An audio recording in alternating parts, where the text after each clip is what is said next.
Olá, eu sou Cosme Massi e hoje vamos tratar de um tema muito importante para a nossa série de filosofia espírita, o tema mediunidade e moral. Inicialmente, cabe caracterizar o que é esta mediunidade, o que são médiuns. Vejamos como Allan Kardec vai fazer isso em duas obras. Inicialmente, na obra Instruções Práticas sobre as Manifestações Espíritas, que Allan Kardec publicou em 1859. Obra esta que vai ser transformada em 1861 na obra O Livro dos Médiuns. Vejamos o que Allan Kardec nos diz lá no seu vocabulário espírita.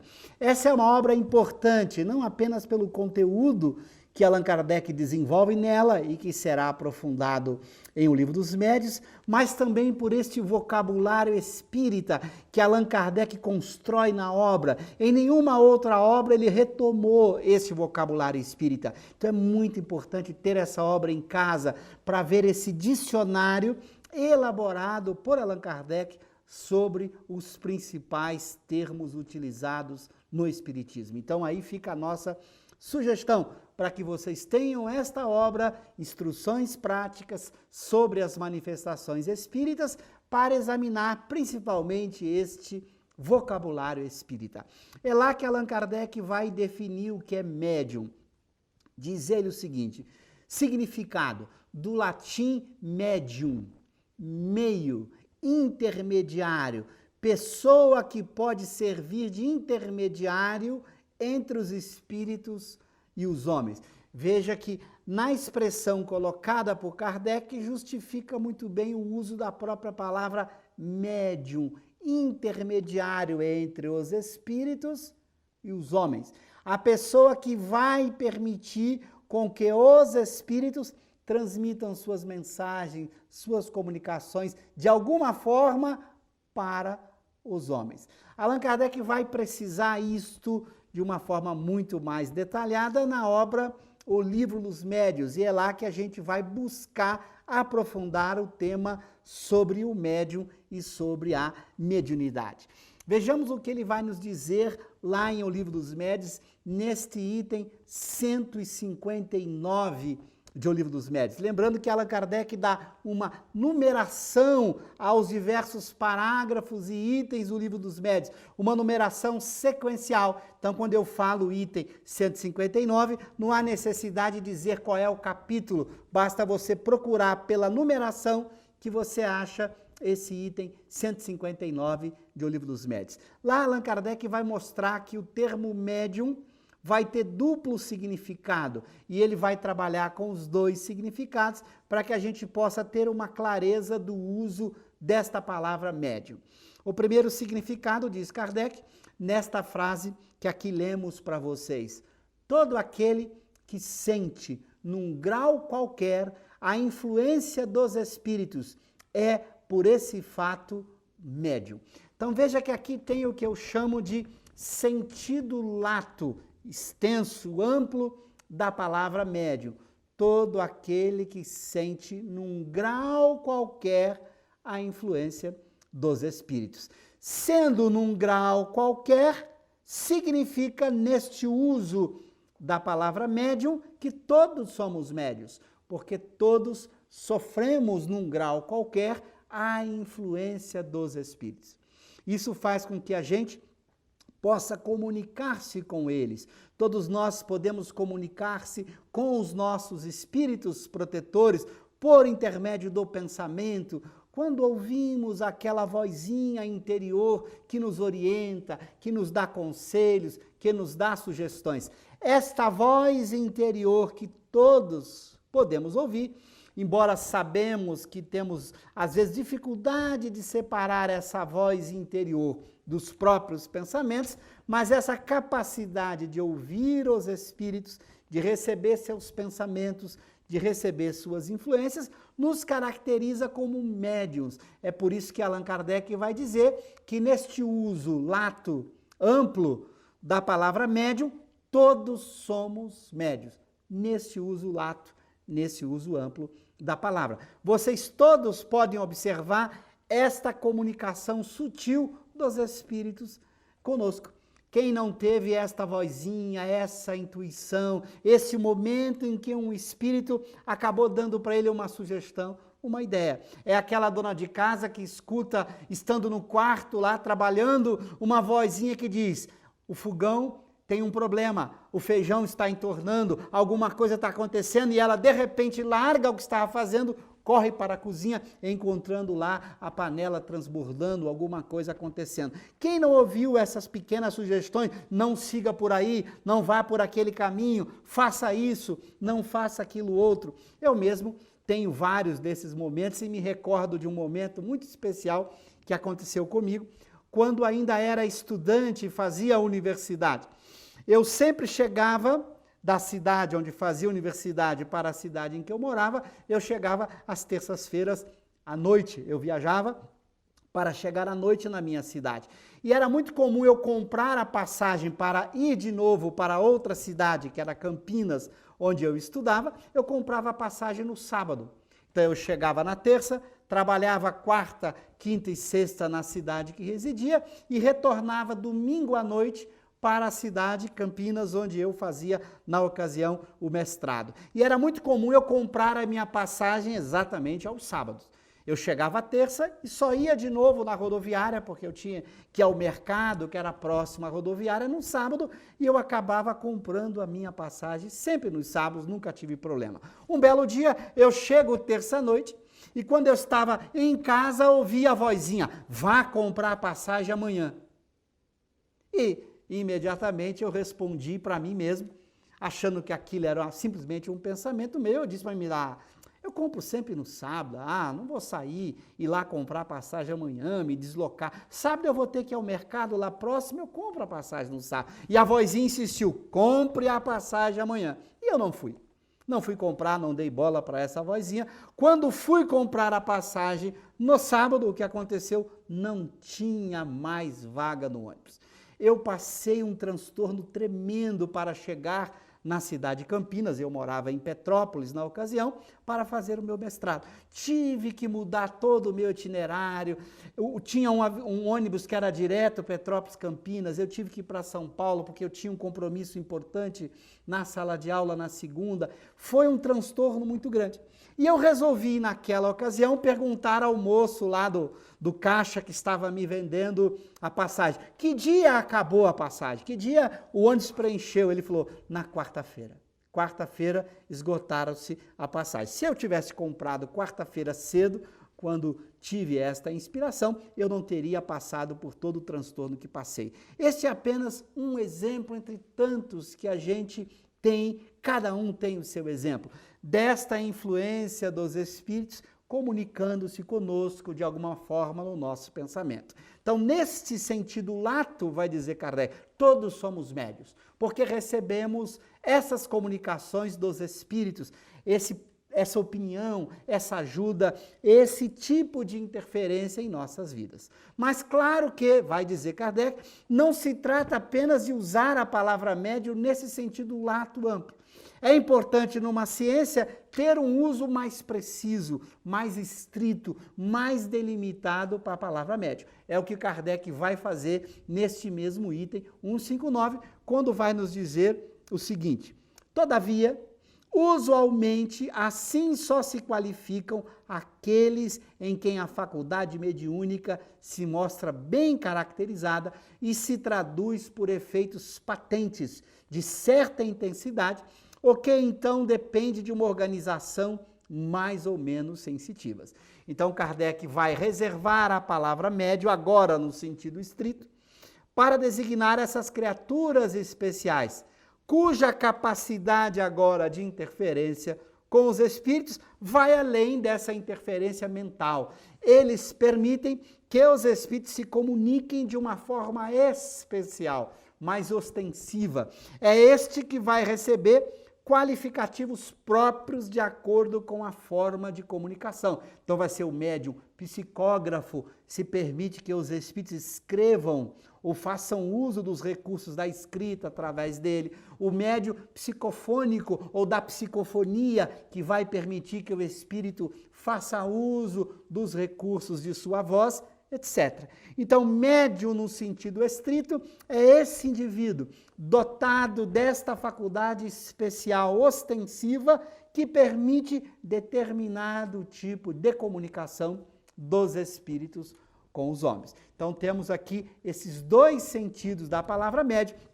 E Allan Kardec, quando vai trabalhar em O Livro dos Médiuns, ele vai usar principalmente esse sentido estrito. O médium como sendo este indivíduo que tem essa capacidade especial de permitir que os espíritos façam uso de seus recursos, de suas potencialidades, para fazer uma comunicação com os homens. Então, são desses médiuns, no sentido estrito, que nós vamos tratar com mais profundidade neste seminário. Vamos estudar a mediunidade nesse sentido estrito do termo mediunidade. Vejamos agora como Allan Kardec vai classificar essa mediunidade e de que maneira ele vai trabalhar os diversos fenômenos mediúnicos. Vejamos como ele vai fazer. Médiuns de efeitos físicos, os que têm o poder de provocar efeitos materiais ou manifestações ostensivas.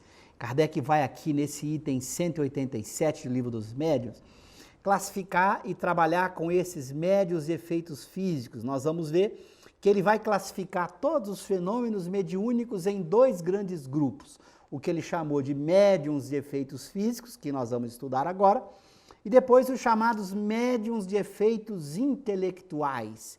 Começamos estudando os médiuns de efeitos físicos, depois entramos nos médiuns de efeitos intelectuais. Veja que a caracterização dele é muito simples. E os médiuns de efeitos físicos têm este poder de provocar efeitos materiais, manifestações ostensivas. Assim, vai dizer ele, quando um objeto é posto em movimento, levantado ou atirado para o ar, não é que o espírito tome, empurre e suspenda como faríamos com a mão. O espírito satura, por assim dizer, do seu fluido, combinado com o do médium, e o objeto, momentaneamente vivificado desta maneira, obra como faria um ser vivo, com a diferença apenas de que, não tendo vontade própria, segue o impulso que lhe dá a vontade do espírito. Esse é o item 77 de O Livro dos Médiuns, quando Allan Kardec vai propor, ouvindo os espíritos, a teoria para explicar esses fenômenos de efeitos físicos, em que um objeto é movimentado pelos espíritos, é colocado no ar, uma mesa balança, responde perguntas, um objeto qualquer se move, um objeto qualquer é transportado no ar. São fenômenos que Kardec chamou de efeitos físicos, porque nós temos um efeito material. Quando Allan Kardec começou a estudar esses fenômenos, ele mesmo vai tentando pensar uma forma de explicá-lo. E era muito natural. Se você vê um objeto sendo deslocado por um espírito, era muito natural você achar que o espírito tem uma mão e que esse espírito pegaria com a mão esse objeto. Suponhamos que esse copo começasse a se deslocar aqui pela mesa.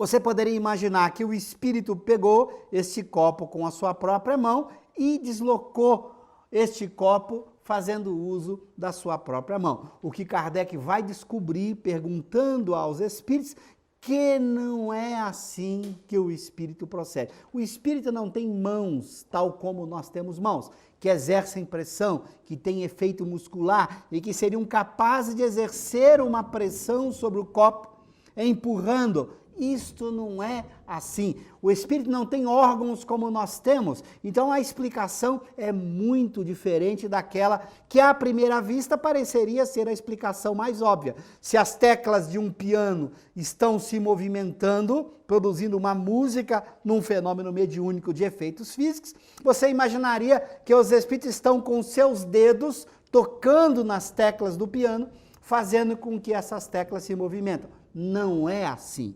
Kardec vai descobrir, a partir dos estudos e das perguntas que ele vai fazendo aos espíritos, que a forma com que os espíritos atuam materialmente falando, por intermédio do médium, é totalmente diferente. O espírito combina seus fluidos com um fluido próprio ao fenômeno de efeitos físicos que é emitido pelo médium. Então, o médium, de alguma maneira, fornece o elemento físico, o fluido, que é combinado com o fluido do espírito, e é esta combinação que envolve as teclas do piano, que envolve o copo no seu movimento e que permite que esses objetos físicos obedeçam à vontade do espírito. Passam a obrar, como aqui está na resposta, como se fosse um animal obedecendo à vontade do seu dono. Então, o espírito, utilizando de sua vontade, faz com que esses objetos se movam. O piano toque as teclas, ou o copo se mova, ou uma mesa se levante, ou um objeto é suspenso no ar. Não é o espírito pegando, tocando com suas mãos, já que já discutimos várias vezes, o espírito não tem esses órgãos como órgãos que pudessem exercer pressão sobre os corpos materiais. Então, Kardec aqui vai explicar o fenômeno de efeitos físicos de uma forma que, vai dizer ele, ninguém pensou.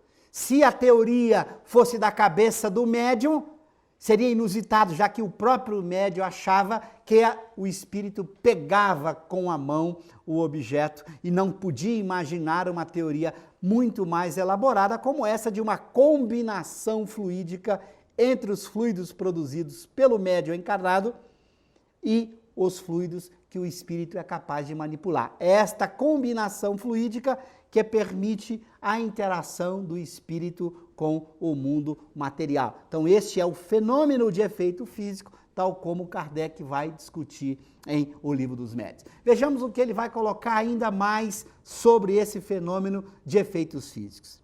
Isto parece que não tem aplicação ao que se chama mesas falantes, visto que, quando objetos inertes como as mesas, pranchetas e cestas dão respostas inteligentes, o espírito do médium, ao que se nos afigura, nenhuma parte toma no fato. Aqui nós colocamos essa observação de Kardec para lembrar o seguinte: quando o espírito vai explicar o fenômeno de interferência dos espíritos no efeito físico, por esta combinação fluídica, fica parecendo que há apenas uma combinação fluídica. Que quando o espírito dá uma mensagem, por uma cestinha que se move escrevendo, ou pela mesa, que o espírito do médium, como espírito, não participa de nada. Ele apenas fornece um fluido. Não é assim, vai observar os espíritos para Allan Kardec. Em todo o fenômeno de comunicação mediúnica, há dois componentes que o médium fornece. Um componente físico, que são os seus fluidos, e um componente mental, já que esses fluidos obedecem à vontade do médium. Então é necessário que a vontade do médium participe no processo, de alguma maneira, que elementos mentais do médium estejam presentes, por isso o médium nunca é completamente passivo. Ele tem, mesmo inconsciente, uma participação do seu mundo mental que ele desconhece de que maneira está acontecendo. É por isso que, depois dessa observação colocada por Kardec aqui, nesse item 223, 9A, o Kardec continua tendo a seguinte explicação dos espíritos. É um erro. O espírito pode dar ao corpo inerte uma vida fictícia momentânea, mas não lhe pode dar inteligência. Jamais um corpo inerte foi inteligente. É, pois, o espírito do médium quem recebe a seu malgrado o pensamento e o transmite sucessivamente com o auxílio de diversos intermediários. Então veja que aqui o texto faz questão de explicar esta complexidade que é o processo de comunicação, mesmo no efeito físico. Há um elemento mental do médium por trás. É por isso que esse espírito, quando vai responder uma questão, utiliza de recursos mentais que o médium tenha. Então ele vai usar uma linguagem que é uma linguagem que o médium tenha, conhecimentos que o médium tenha, elementos que estão no mundo mental do médium para dar a sua comunicação, mesmo sendo uma comunicação de efeitos físicos. É este detalhe fundamental que Kardec vai aprofundar nesse capítulo de O Livro dos Médiuns, mostrando que o processo de mediunidade tem uma sofisticação muito maior do que a gente poderia imaginar à primeira vista. Não é uma coisa só física, em que o médium fornece fluidos, os espíritos utilizam esses fluidos na comunicação via efeitos físicos. Não é assim. Sempre tem um componente mental do médium presente numa comunicação, mesmo nas comunicações de efeitos físicos. Kardec vai ainda continuar dizendo o seguinte, vejamos lá ainda nesse item 223, agora nas questões de número 9 e 10. Vejamos o que Kardec vai nos dizer lá nesses itens 9 e 10. Dessas explicações resulta, ao que parece, que o espírito do médium nunca é completamente passivo. É passivo quando não mistura suas próprias ideias com as do espírito que se comunica, mas nunca é inteiramente nulo. Seu concurso é sempre indispensável, como o de um intermediário, embora se trate do que chamais médiuns mecânicos. Aqui essa pergunta é muito importante porque ela reflete essa preocupação de Kardec, de deixar claro o papel do médium como espírito, não apenas como o elemento que fornece fluidos para serem combinados. Então, este papel demonstra pela resposta que nunca é nulo, sempre o espírito do médium. E quando se fala espírito, está se falando aqui nos elementos intelectuais. A parte fluídica já foi discutida nesta combinação. Então, o médium, se ele não atrapalha a comunicação, se ele não dificulta o processo de comunicação com suas próprias ideias, ele é um médium que não é totalmente nulo, mas também não atrapalha. Ele fornece elementos sem criar embaraços na comunicação. E aqui os espíritos fazem questão de observar, mesmo no caso dos chamados médiuns mecânicos. É muito bom a gente explicar, porque esse é um conceito técnico da ciência espírita. Allan Kardec classifica os médiuns em 3 tipos: os médiuns intuitivos, os médiuns semimecânicos e os médiuns mecânicos. E a diferença na definição kardeciana é bem simples. Os médiuns mecânicos são aqueles que só têm consciência do que foi transmitido depois que a transmissão aconteceu. Por exemplo, se ele é um médium psicógrafo mecânico, ele só sabe o que foi escrito depois que ele lê. Se ele é um médium semimecânico, ao longo da escrita, ele sabe o que está escrevendo, ele tem consciência do que está escrevendo. E o médium intuitivo tem consciência antes, ele recebe primeiro a ideia, depois escreve. Então veja que Allan Kardec dá uma definição bem simples desses 3 tipos. O intuitivo recebe a ideia antes, passa depois. O semimecânico, a ideia surge ao mesmo tempo que a produção do fenômeno vai acontecendo. E o mecânico é aquele que só tem consciência da mensagem que foi escrita ou que foi passada depois que ela aconteceu. Mas mesmo no caso do mecânico, que durante o processo de comunicação não tem consciência da mensagem, do conteúdo, mesmo neste caso, ele participou inconscientemente com os seus elementos mentais, com aquilo que ele possui, sua cultura, seu conhecimento, suas experiências. Então há em todo o fenômeno mediúnico 2 ingredientes importantes.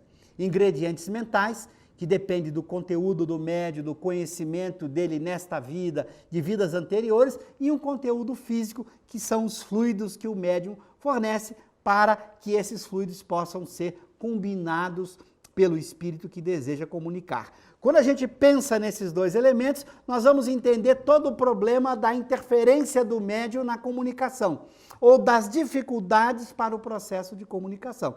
Se o médium fornece um fluido que não pode ser combinado pelo espírito comunicante, a comunicação pode não acontecer. Mas suponhamos que o fluido do médium se combina com o do espírito comunicante, mas o médium não tem os mesmos recursos intelectuais que o espírito precisa para dar uma boa comunicação.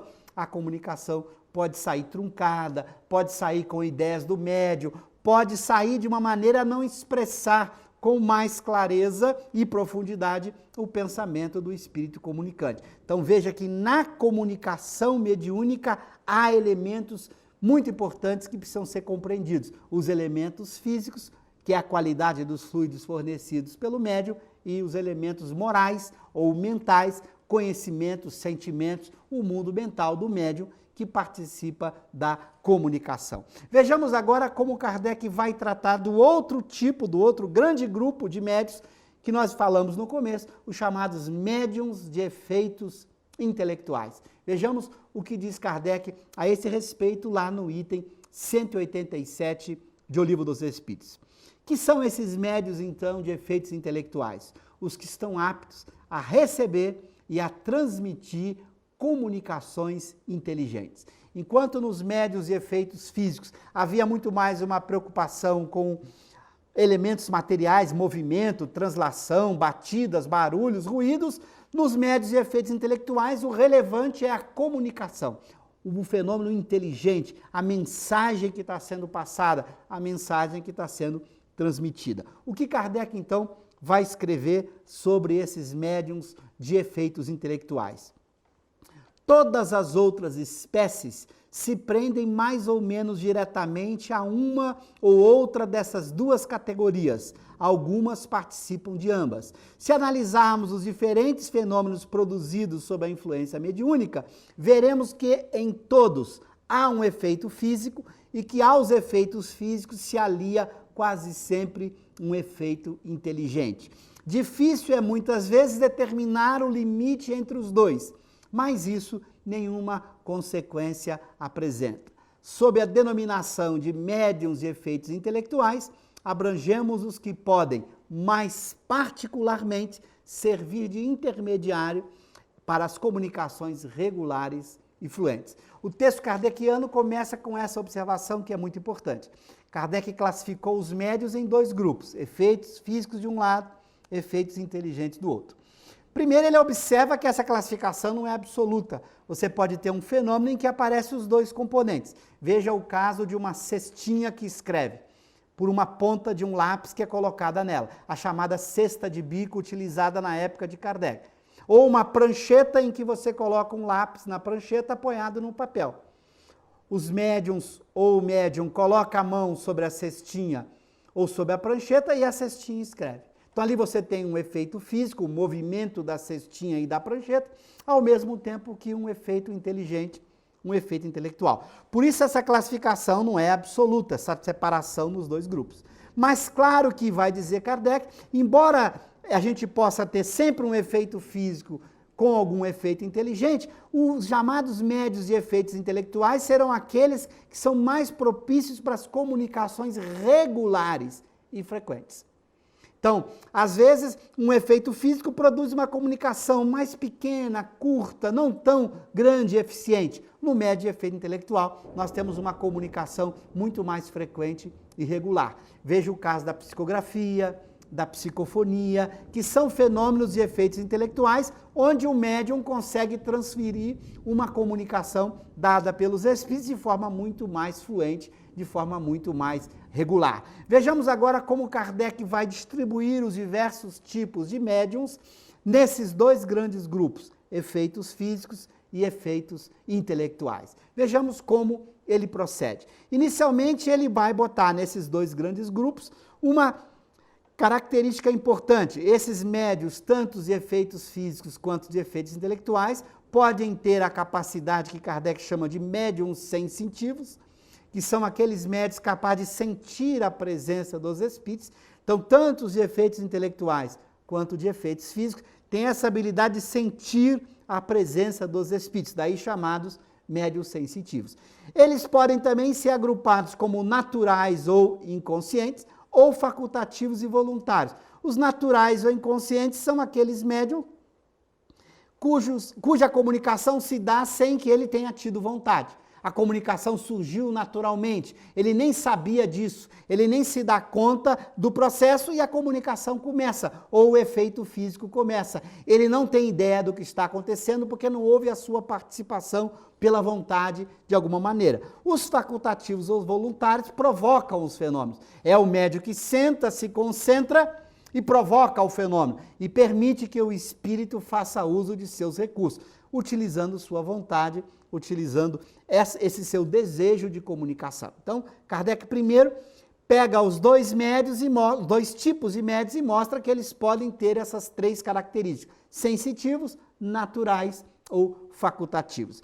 A partir daí ele passa a dividir os médiuns nesses dois grandes grupos. Quais são os efeitos físicos? E a gente aqui reuniu os principais colocados no Livro dos Médiuns.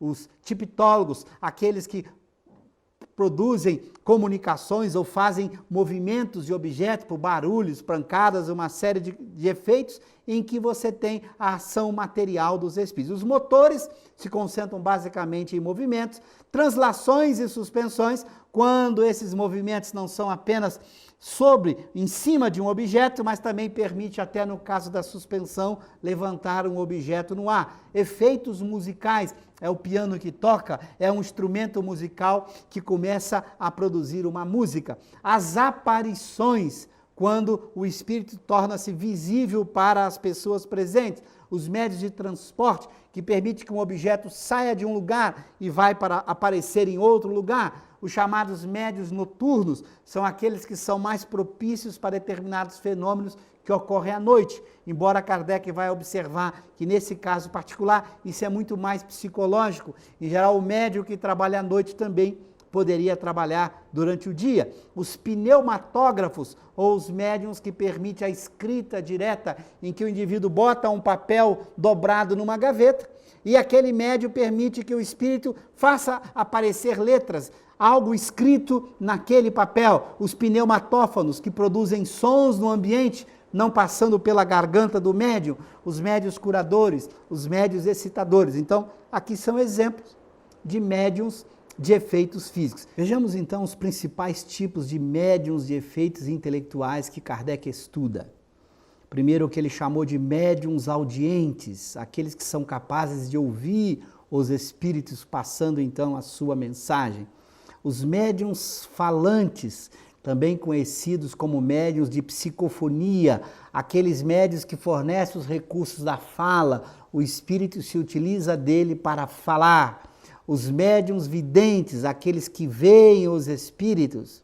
Os médiuns inspirados, que recebem a inspiração dos espíritos no seu pensamento, suas ideias. Os médiuns de pressentimento, que são aqueles que recebem orientações dos espíritos sobre alguma coisa que poderá acontecer, principalmente de cunho particular, de cunho individual. Os médiuns proféticos, um grau muito maior aí de pressentimento, ele é capaz de receber informações de interesse mais geral, mais coletivo sobre o futuro.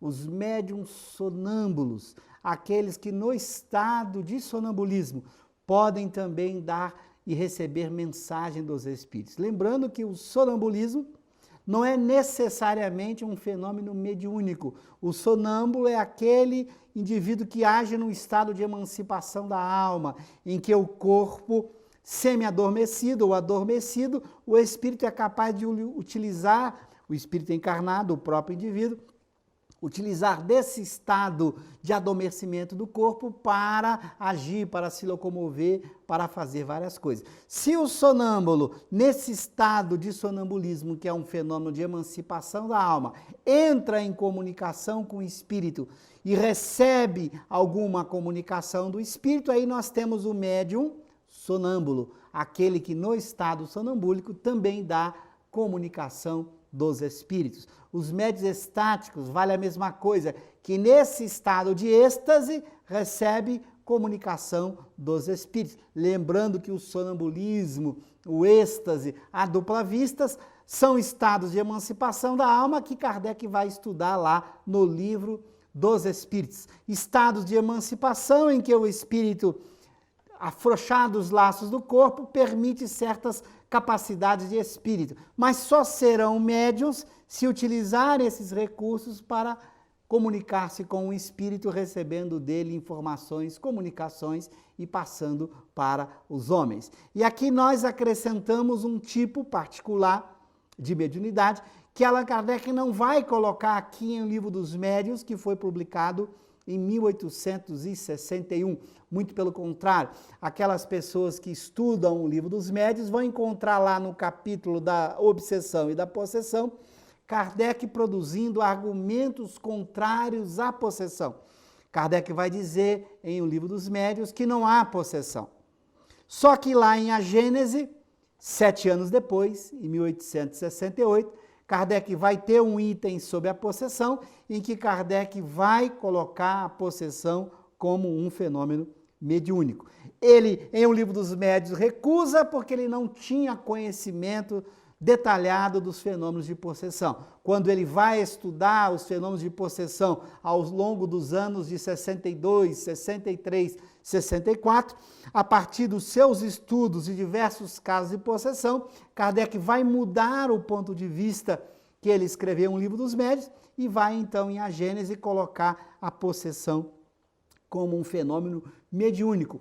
Aqui há um detalhe importante. O que é esse fenômeno mediúnico chamado por Kardec de possessão? É quando o espírito faz uso de todos os recursos físicos do médium. É como que ele coabitasse com o espírito do médium, o próprio corpo. Então ele enxerga com os olhos do médium, ele fala com a boca dos médios, ele locomove com os membros do médium, ele faz uso de todos os recursos físicos do médium. Diferentemente, por exemplo, do médium falante ou da psicofonia, em que ele faz uso apenas da estrutura de comunicação verbal do médium, do seu aparelho fonador, não de todo o corpo do médium. Então, na possessão, o processo mediúnico é mais intenso, mais profundo. Gabriel Delane vai, em alguma de suas obras, usar o termo incorporação, quando o espírito faz uso de todo o corpo do médium, de todas as faculdades, de todos os seus recursos. Kardec, então, estuda esse fenômeno em A Gênese e na Revista Espírita. E lá na Revista Espírita, Kardec vai comentar esta mudança que ele faz. Ele vai dizer que lá no Livro dos Médiuns, ele não conhecia e que ele fez a mudança a partir dos estudos que ele realiza com os possessos de Morzine e vários outros casos de possessão que ele vai estudar. Um exemplo de como a ciência espírita evolui e como Kardec fez alterações ao longo desses 14 anos que ele estudou os fenômenos espíritas. Então, uma ciência é assim, há momentos em que você acha determinadas coisas, novos fatos surgem, novas experiências são realizadas e você pode fazer pequenos ajustes na sua teoria, foi o que Kardec fez, colocando esse ajuste da possessão. Só que ele mostra que isso é um fenômeno mediúnico, você pode ter uma possessão de um espírito bom ou uma possessão de um espírito mau. Embora a possessão na história das religiões era colocada apenas como a ação de um espírito mau sobre o indivíduo. Como o fenômeno mediúnico, tanto pode fazer uso de todos os recursos do corpo do médium um espírito bom, quanto de um espírito mau. Por isso que a possessão é colocada em A Gênese como um fenômeno mediúnico e não como alguma coisa em que somente os espíritos maus pudessem interferir no corpo do médium. Depois Kardec coloca então os médiuns pintores ou desenhistas que são capazes de produzir uma comunicação por intermédio de pinturas e desenhos, os músicos, aqueles médiuns diferentes dos musicais que estão no efeito físico, lá nos médiuns musicais, o fenômeno da música, o som é produzido diretamente ou por intermédio de instrumentos musicais. Nos médiuns músicos ele recebe a música, a partitura, é ele que depois vai utilizar de algum instrumento musical para exibir a música que ele recebeu dos espíritos. E o médium aí mais conhecido, mais estudado por Allan Kardec e mais comum na prática das comunicações mediúnicas, porque facilita todo o processo de comunicação, que são os médiuns escreventes ou psicógrafos, aqueles que recebem dos espíritos uma mensagem, uma comunicação por intermédio da escrita, utilizando de recursos do médium e de recursos do espírito comunicante.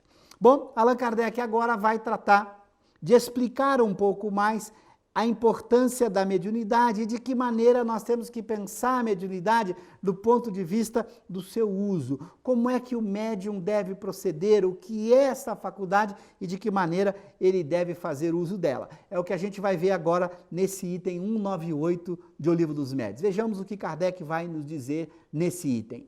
Quando existe o princípio, o germe de uma faculdade, esta se manifesta sempre por sinais inequívocos. Limitando-se à sua especialidade, pode o médium tornar-se excelente e obter grandes e belas coisas. Ocupando-se de tudo, nada de bom obterá. Notai de passagem que o desejo de ampliar indefinidamente o âmbito de suas faculdades é uma pretensão orgulhosa que os espíritos nunca deixam impune. Os bons abandonam o presunçoso, que se torna então joguete dos mentirosos. Infelizmente, não é raro verem-se médios que, não contentes com os dons que receberam, aspiram, por amor próprio ou ambição, a possuir faculdades excepcionais, capazes de os tornarem notados. Essa pretensão lhes tira a qualidade mais preciosa, a de médiuns seguros. Sócrates. Esse texto admirável de Sócrates, que está aqui no Livro dos Médiuns, nesse item 198, notamos alguns pontos essenciais. Inicialmente, Sócrates observa que quando o germe da faculdade existe, que esta faculdade se manifesta naturalmente. Nós estudando aí o Livro dos Médiuns, percebemos que a faculdade mediúnica, quando ela existe, ela se manifesta. Isso significa que quem não tem esta faculdade, não há nada que faça surgir.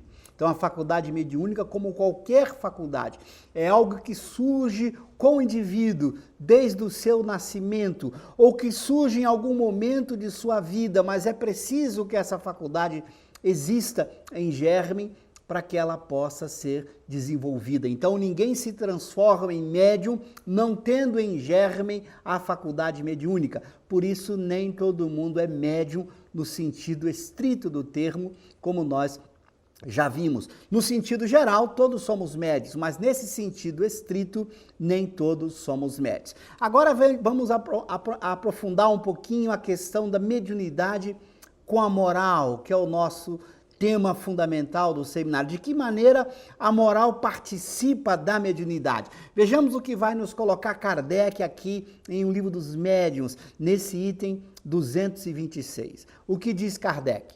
O desenvolvimento da mediunidade guarda relação com o desenvolvimento moral dos médiuns?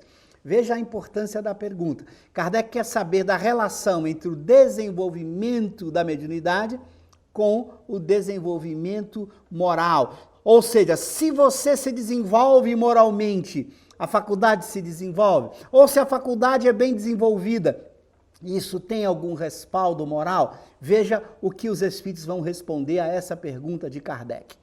Não. A faculdade propriamente dita se radica no organismo, independe do moral. O mesmo, porém, não se dá com o seu uso, que pode ser bom ou mal, conforme as qualidades do médium. Veja que informação importante. Primeiro, essa independência entre o desenvolvimento da faculdade e a moral. Isso significa o seguinte: um médium pode ser um excelente médium, por exemplo, psicógrafo, recebendo facilmente uma série de comunicação escrita dos espíritos, e mesmo assim não ter nenhum progresso moral. Ou seja, você pode ter um médium perturbado moralmente falando, desequilibrado emocionalmente falando, e no entanto ser um bom médium. Tem uma faculdade bem desenvolvida, podendo receber comunicações pela psicografia de vários espíritos. Então a sua mediunidade, enquanto faculdade, pode ser muito boa e não guarda nenhuma relação com o seu progresso moral. Ou seja, você pode ter um bom médium e ao mesmo tempo não ser um médium do ponto de vista moral evoluído. Vale a mesma coisa no sentido inverso. Você pode ter um indivíduo com um grande progresso moral, com grande equilíbrio de suas emoções, com uma conduta moral adequada e, no entanto, não ser médium não ter nenhuma faculdade mediúnica. Um exemplo que nós temos é o exemplo do próprio Allan Kardec. Allan Kardec era, na escala espírita, um espírito superior, que já dominava completamente suas emoções, que não cultivava nenhum sentimento ruim, um espírito muito evoluído do ponto de vista moral. No entanto, não tinha nenhuma faculdade mediúnica, não era médium no sentido estrito do termo. Era médium no sentido geral, como todos os somos, mas no sentido estrito não era médium, não era psicógrafo, não era médium falante, audiente, vidente, não tinha nenhuma mediunidade específica e, no entanto, tinha um grande progresso moral. Então veja esta independência. Você pode evoluir moralmente ou intelectualmente e não ser médium. E nunca a faculdade mediúnica se manifestar. Por outro lado, você pode ter uma boa faculdade mediúnica, pode ser um grande médium psicógrafo, um grande médium psicofônico, ou um grande médium de efeitos físicos,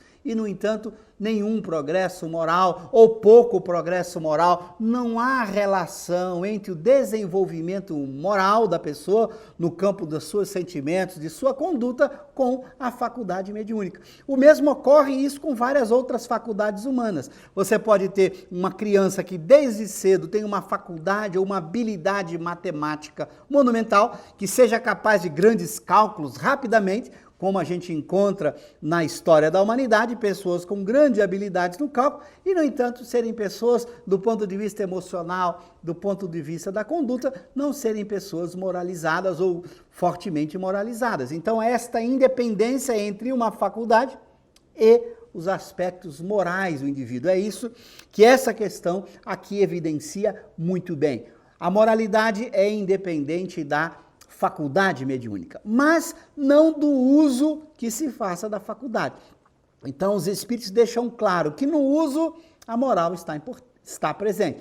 Se o indivíduo vai usar essa faculdade mediúnica a benefício das pessoas, se vai buscar evocar espíritos superiores a fim de ouvir as orientações dele, se vai buscar explorar a faculdade mediúnica no sentido de transmitir conhecimentos, de ajudar as pessoas, isso vai depender da sua moralidade. Então, um médium que não tenha domínio sobre suas emoções, que não tenha uma conduta moral adequada, ele pode fazer um mau uso da sua faculdade mediúnica, dando acessos a espíritos malvados, perversos, mistificadores, ou ele pode usar essa faculdade mediúnica para o seu prestígio, para o seu orgulho, para tentar obter fama, sucesso. Ou seja, a faculdade mediúnica, no uso dela, o desenvolvimento moral é um elemento importante. Mas essa independência está presente e a gente jamais pode esquecer. Allan Kardec teve bons médios na Sociedade Espírita de Paris, inclusive teve um grande médium na Sociedade Espírita de Paris, que depois se perde, não consegue dominar suas emoções e acaba ao final de sua vida, inclusive até cometendo suicídio. Ou seja, você pode ter um grande médium psicógrafo e dificuldades no campo da moral, das emoções, do sentimento. O que prova esta independência entre a faculdade mediúnica e o desenvolvimento moral dos médiuns. Então, quando você encontrar um grande médium que tem uma boa faculdade, não vai daí concluir que esse indivíduo é muito moralizado. Você não sabe. As questões morais não dependem da mediunidade. A mesma coisa, se você encontrar uma pessoa boa, equilibrada emocionalmente, com grandes recursos no campo da moralidade, não vai daí concluir que essa pessoa é um bom médium. Não há relação entre a faculdade mediúnica e a moralidade. Vejamos o que Kardec vai colocar no que diz respeito agora a este melhor uso da faculdade mediúnica por parte dos médiuns. Vejamos o que ele vai dizer aqui no item 186 de O Livro dos Espíritos. Para que uma comunicação seja boa, preciso é que proceda de um espírito bom. Para que esse bom espírito a possa transmitir, indispensável lhe é um bom instrumento.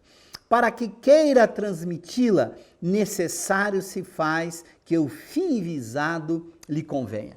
Veja que nesse texto Allan Kardec deixa muito claro quando é que você vai ter uma boa comunicação. Aqui ele coloca os elementos chaves. Primeiro, uma boa comunicação tem que proceder de um espírito bom. Isto é, um espírito que tenha equilíbrio, que vise o bem, que domine suas emoções, que não cultive o mal, que não tenha desejo do mal. Esse é o espírito bom. Então a comunicação boa tem que vir dele. Segundo, para que esse espírito possa transmitir essa comunicação, nós temos dois elementos importantes.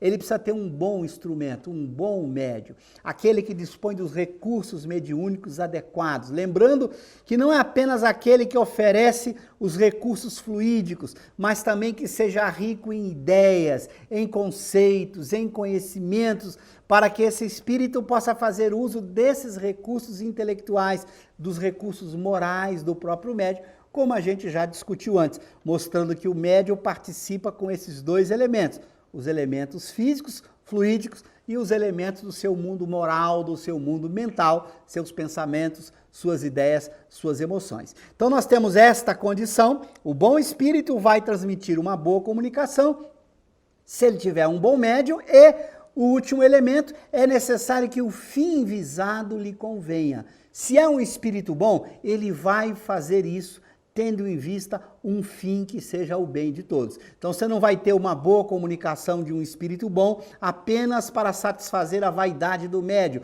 os seus interesses materiais, o seu orgulho, as suas pretensões. É muito importante que o fim visado seja um fim que o espírito acha conveniente, que ele entenda, olha, vale a pena dar essa boa comunicação, esse médium tem todas as condições para a comunicação seja dada e, além do mais, o fim pretendido com essa comunicação convenha a esse espírito. Então essas são condições fundamentais para que você tenha uma boa comunicação mediúnica. Lembrando que nesse capítulo em que liga a mediunidade à moral, é muito importante a gente jamais esquecer que o desenvolvimento da faculdade mediúnica exige treino, trabalho, esforço constante do médium para que ele possa aprender a fazer esse processo de sintonia, fazer com que ele consiga entender toda essa mecânica do processo de mediunidade. Essa é uma condição que só o exercício, que só a prática mediúnica vai lhe dar. Aí ele consegue ter as condições para que a comunicação possa acontecer. Agora, se ele quer fazer um bom uso dessa comunicação, se ele quer receber regularmente as comunicações dos espíritos bons, fazer algo voltado ao bem, ele deve sim cuidar dos aspectos morais de sua vida, das suas emoções, da sua conduta, daquilo que ele faz. Porque são essas emoções, são essas condutas, são seus conhecimentos que vão dar as condições para que o espírito bom possa encontrar os recursos necessários a fim de fornecer uma boa comunicação. Então vamos estudar aí Mediunidade com Kardec, mergulhando nessa obra admirável, o Livro dos Médiuns, para aprender como se dá toda essa mecânica e a importância do bom uso da mediunidade por parte de um bom médium. Que a gente possa, então, juntos, continuar estudando o Livro dos Médiuns. Muito obrigado pela atenção, um bom estudo a todos e até uma outra oportunidade.